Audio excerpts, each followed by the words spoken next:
Hi, welcome to CoinDesk Live. I'm Pete Rizzo, editor for CoinDesk. Today, Facebook goes to Washington, where the first of two hearings with the U.S. Congress are underway. Comments from Libra CEO David Marcus are ongoing, but we're bringing you interviews with a range of guests this afternoon to break down what's happening with Facebook and its cryptocurrency and what you can expect in the weeks and months ahead as the wider regulatory world begins to reflect on the implications of this project.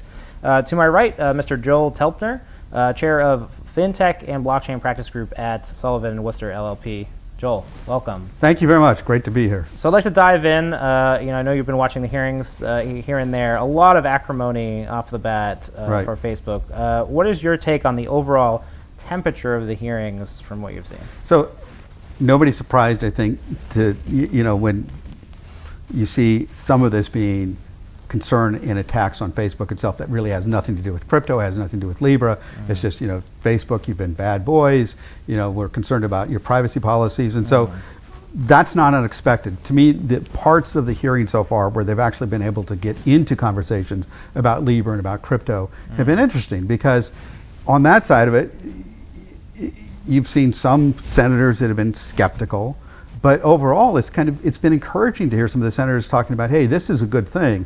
This is good for the United States. This is important, for the U.S. to be working on new technologies and moving things forward and moving markets forward. And so that's been a nice positive coming out of this today.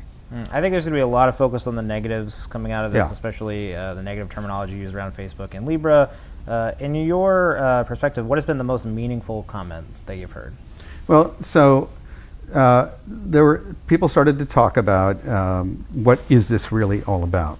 In other words, once we got beyond just the Facebook side of it, people started to look at, well, is this really a way to create an alternative payment system? Is it a way to simply expand the access to monetary, banks and other systems for individuals, or is it just Facebook doing a Facebook thing? And so the most important thing coming out of this is some of the conversation that's starting to distinguish between Facebook and the fact that Libra really potentially is a better payment system, or maybe a better payment system, or a way to empower unbanked people. And that part of the conversation, I'm hoping we're going to see more of, because that's really the important part. One part that I thought was ironic a lot about the blockchain industry, there's this aspiration towards trustlessness, that we don't have to trust institutions and power. Yet in this conversation, there was a lot of emphasis on the trust in Facebook. What's your take on that? Well, sure, because a lot of people that were asked,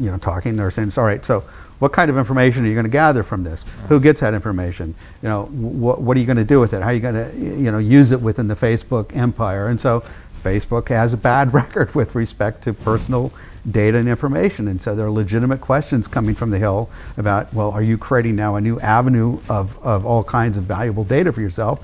And are you going to use it? You're going to exploit it? And so, fair questions. Facebook brought that on themselves. And so I'm not surprised that they're getting those questions. And I think, he's been trying to explain the distinction between what Libra is all about, what the association surrounding Libra is all about, and trying to separate that from the role of Facebook itself in the process. All right. Maybe you can bring some experience through yourself as a consultant on projects. I guess how did you feel about his attempts to make that separation between Facebook and the association? Obviously, David Marcus was there by himself, and there was no other members of the association. Well, so a couple of things. One, understandably, it's a little bit challenging for him now to kind of explain the role of the different participants in the association, because that's still being worked out. So exactly how the association is going to come together and perform its independent function, he was able to talk about the fact that it's independent from Facebook, but exactly how all of the participants are going to come together and play within that association still need to be worked out. So there was a limit on how much he could articulate about that. I think he was asked about why this was set up in Switzerland and not the United States, and I think there was a challenge in as far as how he was able to explain that, why they had to go to Switzerland. So those were some concerns I think that he wasn't maybe able to address as well as ideally he should have been able to. The other aspect I think where there's been some challenges for him is the distinction between the wallet that is a Facebook product that they want to create to use with WhatsApp and Messenger versus Libra, which he's articulating as not being a Facebook project. And so how those two are going to work together, I think, is also an area where he's getting hammered a little bit in some of the questions. We're seeing lots of token issuance at this point, right? I think Right. for a couple of years now, we've seen companies, nonprofits form. They unite around a software. They issue limited data that will run within the software, I guess is probably the best way to put it. How different is Facebook's token offering from what we might call a traditional or maybe average or benchmark token offering? Well, in certain respects, it's not. We're talking about, whether you agree with this approach or not, we're talking about creating a nonprofit foundation that becomes, in effect, the governing body or the promoter of this cryptocurrency. Second, we're talking about creating a protocol or a platform that, for which there's a native coin, Libra, but a platform that also will allow people to build other types of applications on top of it to the extent that they want to. So ultimately, you'll be able to use this app, this protocol, not just for Libra, but for other things. So it's like the Bitcoin blockchain in that you've got a native currency that operates on the Bitcoin blockchain, but it's a blockchain that's intended to be used by people that create other types of applications to run on top of it. In that respect, this is very similar to what we've seen in the past. And the angle of Libra is that they are focusing on the so-called stablecoin portion of the cryptocurrency space. Yeah, one of my observations, I guess, immediate takeaways is I thought it was really interesting just how much effort was put into defining Libra. I guess maybe not effort. It was very implicit within the conversation from both Marcus and the senators that Libra was an alternative to the traditional financial system rather than an alternative to other cryptocurrencies. And there wasn't really a lot of conversation about how other cryptocurrencies function. Well, I think my read of that is two things. One, they're keeping themselves distanced from Bitcoin, right? And again, they don't want to go down the rabbit hole of, gee, is Bitcoin good or bad? How are we like Bitcoin, or how are we different from Bitcoin? So I think that's part of it. So you think they're purposely moving away from the negative perception? I think so. I mean, that would be my guess. But I think the other thing is, what they are talking about, or what they want to focus on, is that there is this new evolving area within the crypto space involving stable coins, and they think that what they're doing is a better version of what's been done to date, and a more scalable version, a more usable version, and a version that likely is going to catch on and potentially do it in a better way than the stable coins that have come online to date. And so I think that's what they're trying to distinguish themselves against in talking about how they can function on a parallel path. I mean, I don't think they're out there trying to say we're going to replace fiat, but I think they are talking about how we can function on a parallel path to fiat currencies and do it as a type of stablecoin better than what's out there right now. From what I gathered, Marcus made a number of comments about not wanting to compete with traditional central banks and monetary policy. Absolutely. And he did that, I think, in part to respond to concern that's already been expressed. Is the implication there that Bitcoin and other cryptocurrencies do, or do they? Well, I don't think that they may or may not, but I think that given the size or the ambitions of Libra, this is the first one where that concern's been raised. In other words, Bitcoin's been out there for a while now, but we didn't hear Jay Powell of the Fed talking about central bank issues with respect to Bitcoin the way he raised those concerns with respect to Libra. We didn't see people on the Hill like Congresswoman Waters or the draft legislation that came out, I think, yesterday, talking about the role that these large stablecoin projects could play where there is a concern that they're crossing the line over into traditional banking functions. And so it was really, I think, the size of the Libra project and the universe of participants that were coming together that started to, for the first time, really cause regulators and others on the Hill to start to think about, well, wait a minute, is this a banking product, or are they encroaching on traditional banking products, or even worse, are they going to create problems for how governments implement and regulate monetary policy? Obviously, this is also an advance of the story of cryptocurrencies in Washington, D.C., which is a story that has been going on for years now. I remember watching the Senate hearings in 2013. I think Jerry Brito and others were introducing Bitcoin to the senators. We obviously saw other sessions at the end of 2017, I believe, once the big crash happened in the cryptocurrency markets. I guess, what's your take overall on Is there a growing sophistication in DC about cryptocurrencies, Yeah. or is this more of the same? No. This is a healthy evolution because, again, if you listen to some of the things that were being talked about already this morning, they were talking about how is Libra going to work. You had members, senators talking about digital wallets, about private keys. You didn't have people talking about, oh, this is all evil.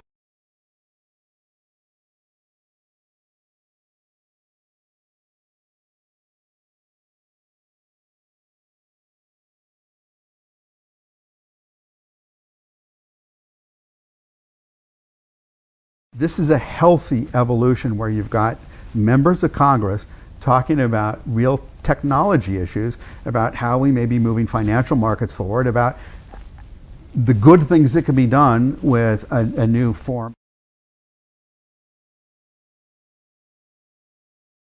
And we're seeing members of Congress, stepping up and getting involved in blockchain initiatives.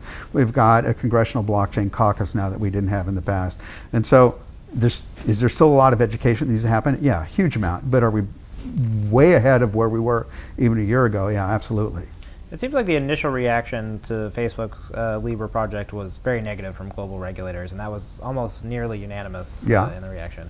Is this a softening, this hearing? Don't know yet. And again, I'd still go back to a certain part of that negative reaction may have been geared more to Facebook itself as opposed to Libra. Because I think the initial reaction came out without people really understanding what Libra was all about. And I think that whether or not this is a softening, I don't know. But what it is, and what's equally important, is an effort to understand exactly what Libra itself is all about. In other words, to start to separate it from Facebook and say, well, what are you trying to do? What is this so-called stable coin? Why do we need it? What's going to be used for? How's it going to work? I think the weird implicit thing in all these conversations is it is very unclear why Facebook wants to do this, like why you would incur the regulatory burden of pushing forward this project and how it fits into their larger plans, which I know was something that the regulators keep stressing. They keep coming back to the question of what's the business model. I'm not sure your take on that. Well, so to me it makes a lot of sense. If you look at other countries around the world, China, WeChat is also one of the biggest forms of payment systems that exist. And Facebook, I think, is looking at WhatsApp and saying, well, we could and should be doing the same thing with WhatsApp that China is doing with WeChat. These types of systems that exist, Messenger and WhatsApp, are the appropriate, in their view, infrastructures that already exist to add on to that the ability to do payments and payment processing. So you think this is a competition against WeChat? WeChat is more extensive into a wider variety of services. This is Facebook's entrance. I mean, obviously they want to. This helps them create an infrastructure that allows their customer base to stay within the Facebook environment, the Facebook ecosystem. But I mean, I think it makes sense for somebody that's operating a system like a WhatsApp to be interested in this, just like it makes sense for PayPal to be one of the participants in the consortium because they're also operating in that payment intermediary world. And for them, they're looking at new generations of technology that are basically doing what they're trying to do right now, but maybe in a better way. Very interesting. I think one of the narratives that's emerged also is that Facebook is just the beginning. That this is going to be the fangs are coming, is sort of the herd is coming for the Wall Street. If you're a tech giant or a consultant of a tech giant watching what's happening, what are you taking away from this situation? Well, so there's still a lot of questions about how does this all work? Why do we need this? Is Google Coin being talked about today because of Facebook? Well, so really the better way I think to answer your question is to separate the issues right now between coins and other things. In other words, if we were having hearings right now talking about how Walmart wanted to use blockchain technology to better manage the supply chain, or how grocery stores and others in the agricultural industry were going to use blockchain to better manage the food supply to be able to eliminate salmonella outbreaks earlier in the process, we'd be having a very different conversation. But specifically what we're talking about here, whether it's true or not, is a piece of the crypto environment that has the ability to displace banks, to potentially or hypothetically even displace the role of central governments. And so now we start to get into the heart of what folks in DC really care about, what kind of challenges to the Fed does this create? Does this mean that the United States is going to not be able to implement monetary policy in the future the way they do now? Do we lose control of our banking system? So these raise very different concerns than other things that people are doing in the blockchain and crypto space do. Aren't those sort of natural questions that sort of stem from cryptocurrencies creation to some degree? Yeah. I mean, to the extent we're out there, you and I were talking a little bit about this before we went on the air today about what is all of this, and sometimes people forget that regardless of the nomenclature that we use, because we call it currency, we call it coins, we call it tokens, at the end of the day we're talking about software. And we're talking about software that's used to move data, information, representations of transactional activity, and because we can design that software to create a so-called store of value, we can treat them as a non-fiat type of currency or some type of payment equivalent. And so it's that piece of it that where people start to say, well, wait a minute, does that mean that we don't need traditional currencies anymore, that we don't need banks anymore, that we don't need central banks anymore, that starts to make people go, well, whoa, whoa, whoa, what's all this all about? And are we creating new types of systemic risk? Are we empowering people? Or are we causing potentially global chaos because we destroy the existing financial system? Depends on which side of that debate you fall down on. Are you a libertarian, or are you somebody that believes that this could be really bad for central governments? Or so I guess, how much do you buy the idea that Facebook is going to continue to be such a willing participant in the regulatory experiment around this project? I think they have no choice.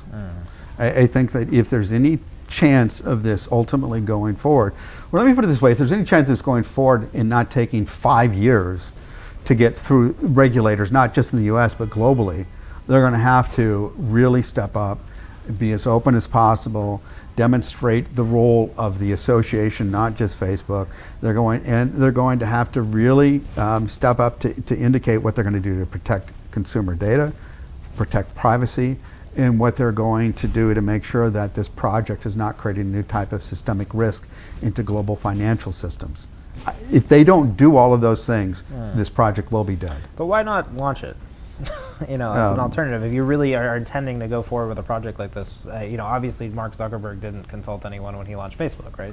Well, there are a lot of projects out there in the crypto space where people have gone out there and launched and then asked for forgiveness later, or gone out and launched and said, look, the regulatory treatment of this is so uncertain, we are not even sure who we could have asked or what we would have asked, and so we're going out into the market and then we'll deal with the issue. But I think two things. One, the market's matured beyond that initial stage where we had people just kind of throwing this technology out there and then dealing with the aftermath. We've seen regulators now globally stepping up and saying, well, wait a minute, whoa, slow down. So I think the ability to simply go out there like we saw maybe in 2017 doesn't exist the same way anymore. Number two, I think, again, Facebook is just too prominent of a player to be able to skate under the radar and get something out into the market and then deal with what it is. When Zuckerberg launched Facebook, it was a completely different world back then. Nobody knew who he was. Nobody knew what Facebook was. Now, he's the big gorilla, and he can't simply go out there and do things without everybody immediately reacting. There's a third thing that I would add, maybe one more thing I would add to it, which is that I think rightly so, if you look at the association for Libra and the people they're bringing together some traditional players in the payment world, like, again, PayPal, MasterCard, Visa. And so they intentionally wanted to put that kind of mainstream stamp on this to legitimize that what they're doing is not some type of risky, crazy venture. It's simply trying to take payment systems now that maybe are still inefficient, maybe still too costly, maybe that still eliminate too many participants, and make that system better. One of my observations, I know, as we were talking about backstage before, I was surprised by how positive the comments were from senators who seemed to just sort of be wrapping their minds around the idea that we could have a cheaper payment system. Well, the debate that's been going on in Washington. And some of, there have been a number of bills that have been coming out. I don't think most of them have any chance of going anywhere. But some of the bills that have been introduced in the House, for example, have been reactions to concerns that the regulatory response to date coming out of DC, maybe particularly from the SEC, has created potentially a negative advantage to the United States, in that it's driving a lot of this technology offshore. At least there's a concern. Whether that's true or not, I don't know where it's driving it. There's a concern that it is being driven offshore, and that the United States is going to lose out in this new technology to other countries because of our regulatory response. And so you've certainly got an element that we're hearing today of senators saying that we want to create a competitive economic environment in the United States to support and promote these types of ventures. And if we can do this in a safe way, but that encourages the evolution of U.S. financial markets, I think you've got at least an element of the folks in D.C. that are saying that's a good thing, and let's make sure it happens. Let's talk about your work history. You were with Jones Day before here. You worked on Overstock's project originally when that announced. Decentralized stock exchange was sort of the headline on that. Obviously, that's 5 years ago now. Overstock closer to its goal. They've issued their own stock on a blockchain. They're making moves to have a regulated platform for token trading. But obviously, 5 years, a lot of time. What's the difference with Facebook here? Is their path to market longer, shorter, or are we really talking about a multi-year project here with Facebook? It's still a multi-year project, and because there's still a lot of complicated issues in the process of getting Overstock's own issuance that they did on the blockchain to market. It was a 2-year cycle, and it was primarily a 2-year cycle not because the technology needed 2 years, but we needed 2 years to work with the SEC and FINRA to help them understand the technology, to figure out how the technology and the regulations either meshed or didn't mesh together, and figure out how to address where the inconsistencies or holes were. For example, one of the interesting things in trying to get the Facebook security on the blockchain was a question surrounding clearing. Because we initially said to the regulators, they said, who's going to clear? And we said, well, this is simultaneous trade and settlement. When you're issuing and trading security on the blockchain, it's simultaneous trade and settlement. There is no clearing. And the regulator said, well, wait a minute. No, there has to be clearing. And so that initial debate about is there not clearing led to ultimately an agreement that while Overstock believed, and we felt that an argument can be made that there really was no clearing occurring at all, we conceded that if there is clearing, that the ATS, the T0 platform on which the transaction was issued and traded, because it's an ATS and had the ability to self-clear, that the ATS platform was doing the clearing. And so in getting that deal approved, we in effect agreed to disagree with the SEC, where the SEC said there is clearing, and we said yes, all right, if there is, the ATS T0 platform is doing it, but at the same time we maintain there really isn't a need for clearing because it's simultaneous trade and settlement. So we're going to have the same type of issues here, and what I would call it is where you've got the technology here, you've got the regulations here, and in some ways they mesh right now just fine. But in other areas there are gaps where the technology and the regulations just don't work. And either you've got to play with the technology or you've got to play with the regulations, but you've got to get them to the point where they're complementary, and that's a hard process. And early on, when people were issuing tokens, and they were just throwing them out in the market very quickly, one of the reasons they were able to do that was because they were either disregarding regulations, or the regulations were so uncertain we had no idea how you would even start to think about tokens in the context of regulations. But again, now that we're beyond that, we have a better understanding of where the regulations and where the regulatory requirements are. We have a better understanding of what the technology is capable of, and now we've got to go through a somewhat tedious process of being able to reconcile them and make them work together. That takes time, it takes patience, and that's why this is going to take a while to get to market. Let me ask a question maybe a little differently. 2020 is their purported launch date. Is that reasonable? Again, from a technology standpoint, probably. From trying to get not only regulators in the U.S. but around the world on board, that may be optimistic. One of the most fascinating... I should say they may be able to get out there at least in a test phase, but I think to really make it go live the way they want to, 2020 may be optimistic. What is a positive outcome for Facebook from this hearing? So obviously we're going into day 2 tomorrow. Marcus has his testimony today. We have a few more hearings where there's some invitations to other speakers like MIT professors who are attending, and maybe drawing a little bit more of a narrative for the members of Congress. What's a win for Facebook? Facebook has to be able to demonstrate to the Senate today and the House tomorrow that this is not a Facebook project. This is a project that's being put together by a number of prominent players in financial services together with other related players like the Facebooks of the world, and that while Facebook was an encouraging force behind it, going forward, it's not a Facebook project. And so that would be a great outcome for Facebook. They may face a lot of scrutiny on the role that their own wallet will play in this, and they may have to deal with that, but if they can at least separate that from Libra itself and get the members of Congress to understand that Libra is going to be pushed by a large number of large enterprises as well as other participants in the association, that would be a big win for Facebook. Conversely, what's the worst case scenario here? That Congress can't get beyond the concerns they have about how Facebook has dealt with personal data and privacy issues and lock all a good or bad, corporate player in the United States and elsewhere. And so the worst thing for Facebook is for the U.S. and other governments to continue to say, we don't trust you and you're doing this simply to get more data that you're going to exploit in ways that we don't like. But does that kill Facebook's ambitions here? Let's just say the overwhelming response from the 2 days is obscenely negative. There's still widespread disagreement that Facebook shouldn't be trusted with this kind of data or even running one of these services. Well, what is the outcome? So Facebook could, for example, look at what they want to do with WhatsApp and Messenger. And they don't need their own coin to do that.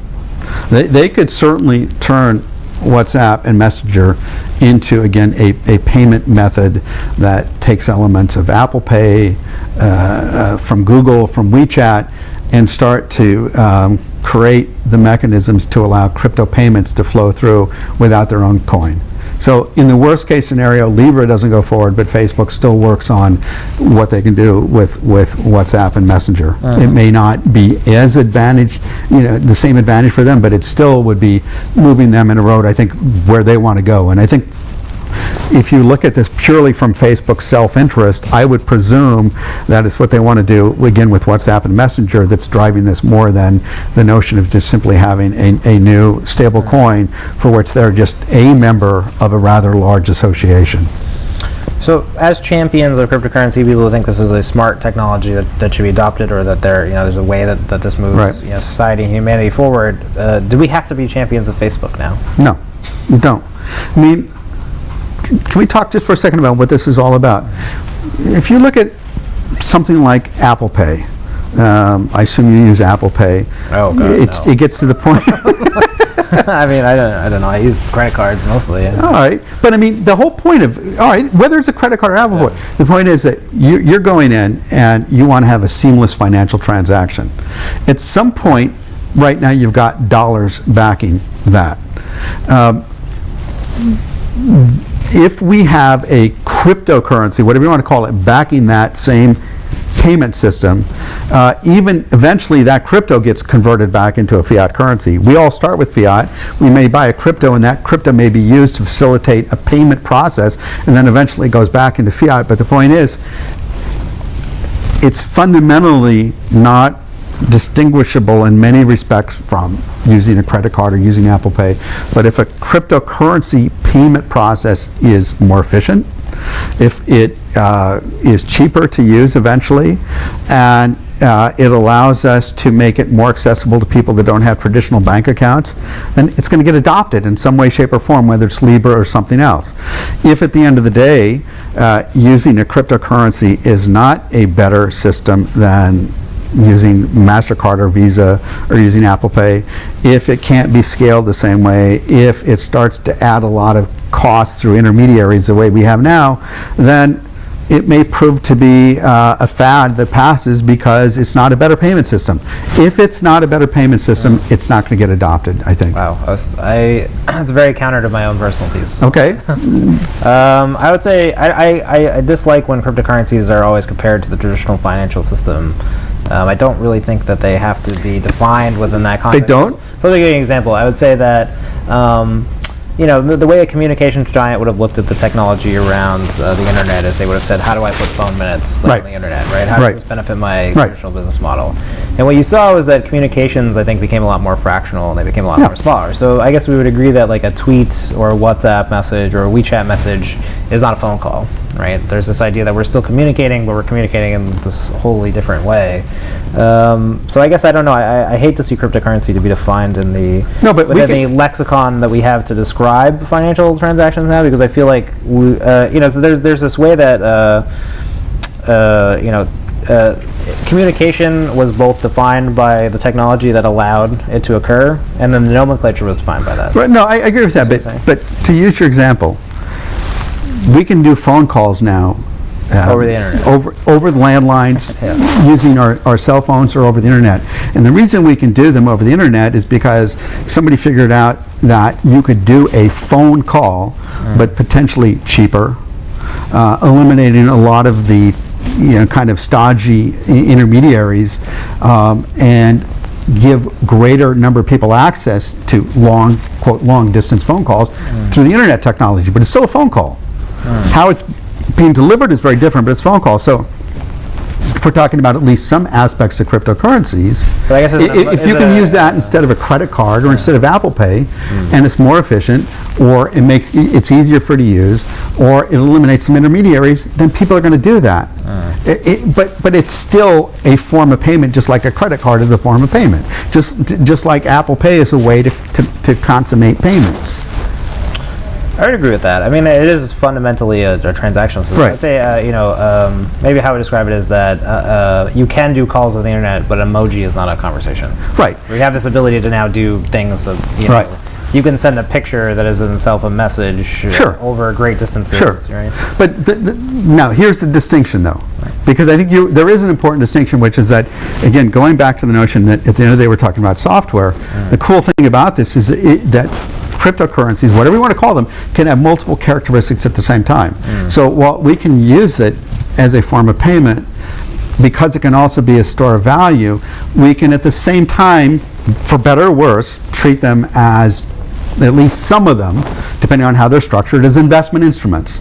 And so now it becomes not only something that you can use as a form of payment, but depending on how it's structured, maybe it is like a security in certain cases where people can hold it as a long-term investment opportunity. And so we don't have in the past examples of instruments or things that can have multiple characteristics and features that all exist at the same time, depending on who wants to use it, how it's being used, why it's being used, and the context in which it's being used. And so something can be a representational indication of a title or an asset. It can be a substitute form of payment to a fiat currency, or it can be a long-term investment like a security, and sometimes it can be those things all at the same time. Great point. So I guess bring it back to the conversation about Facebook. We'll do a wrap-up question here. All right. Obviously, presidential election coming up. Do the Facebook hearings put more pressure on cryptocurrency as an election issue? Well, in our old-fashioned world, that may have been true, but it's hard to say in this current world because the president has come out so far with some negative comments about crypto and about the Libra project. So in perhaps the old-fashioned world, we would have thought that maybe Republicans would have been pro-commerce and industry and said, go for it, and Democrats would have said, we're concerned about this, we're concerned about Facebook and privacy. Now, on the other hand, one would think maybe the Democrats, depending on their understanding of this, if they understood that this is a way to create, to take people that don't have access to traditional banking and bring them into the financial system for the first time, might be the ones that are all for this, and Republicans might, on the other hand, be looking at this as a grab of power by Silicon Valley that that they don't like. And so I don't know. Yeah. All of the traditional ways that we would look at this from a Republican Democrat standpoint, I think have been turned on their head. And I think part of it's going to be how well Facebook again is able to demonstrate the arm's length basis between themselves and Libra, and separate the the criticisms that they've had to date from where this is going. That's ultimately going to affect it, as opposed to the election. I just don't think the election is going to be the driver for this. Joel, fascinating conversation. Where can people find out more about your work? Well, thank you for asking. So again, I'm a partner at the law firm Sullivan Worcester. You can find me on LinkedIn. You can also find me at sullivan.com, jtelpner at sullivanlaw.com. So great. We'll be back for more of this. It seems like the hearings are over, but we'll be bringing you experts all day. You can find us on YouTube and on Twitch, where we're streaming live. We'll be back with more questions and hopefully some more answers about Facebook's trip to Washington. Thank you.